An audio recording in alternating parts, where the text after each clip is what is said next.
വിടർന്ന കൺകളിൽ സുറുമയെഴുതി സുന്ദര സ്വപ്നവുമായി പുതുക്ക പെണ്ണിന്റെ കിണുക്കമോടെ മധുരം കൊണ്ടുവാ. നിറഞ്ഞു കവിഞ്ഞു ഒഴുകിടുന്നൊരു പുഴത്തൻ കുളിര് പോലെ വരണ്ട ഹൃദയവനിയിൽ വേഗം ജീവൻ കൊണ്ടുവാ.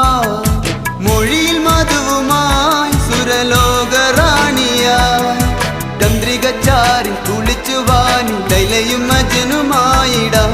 ചന്ദനക്കാറ്റിൽ ഒഴുകുവാനി സുഹ്റയും മജിദുമായിടാം. ലാബുദിക്കണ നേരമായിതാ പ്രിയ സാജിദ മാല കോർത്തു ചാർത്തിടാം.